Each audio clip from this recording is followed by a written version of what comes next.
Recently, at Coomes Incorporated, an employee reached a milestone that no one on Earth has before.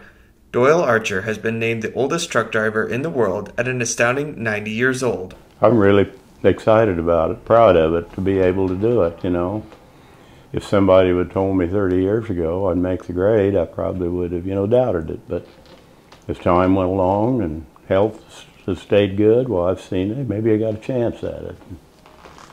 I was kind of thinking about it a little bit, maybe, and had a chance. And then Carly came up with all this and got it all the work done, everything. All Carly and Rick here that put it together. Over the course of his trucking career, Doyle has made some unforgettable moments. Well, I've seen some things where, a dog put some guys out of a truck, sitting parked right in front of me down not Kansas City, up in Chicago one day, down there on Fulton Street, which is one of the worst parts of town up there. And I was sitting backed into a dock there, and street's narrow and the cars parallel parked on each side.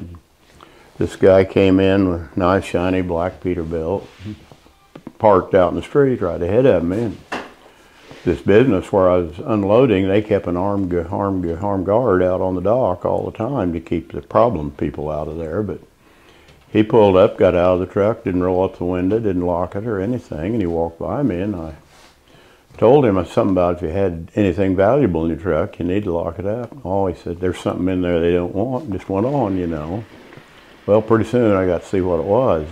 There was two guys came up the street from behind, and they're trying all the cars they walked along. And they got up the truck, one went down each side of it. I never got to see what happened over on the passenger side, but the one on the driver's side reached up, took the door, and it come open. Boy, he just shinnied right up, climbed right up in there. Well, that Doberman sitting right up there in the seat, and he run right into him face to face. And this dog really blew up, really terrible and nasty, and just chomp right in his face. He fell off the back of the truck backwards right out in the street, landed on his back. Kind of knocked the wind out of him, I guess. He was pretty slow getting up. It stunned him quite a little bit, but he got up and he run. I think every bit of strength he had was put into getting out of there, The trucking industry has changed vastly throughout Archer's career. A lot of it changed. Rick's dad and I started about the same time, doing the same thing, hauling grain and hauling steel, various commodities. Back then, those older trucks had no air conditioner in them, quite small motors, little Cummings like 220 and 238 Detroits, things like that. Doyle has no plans of slowing down at Coomes Incorporated. Well, I have no definite plans to retire. As long as my health stays good, I'm going to stay in here and keep going. So Rick and Carly they'll have to put up with me for a year or two yet anyway, probably. So. For My Phillips County Online, this is Layton Johnson.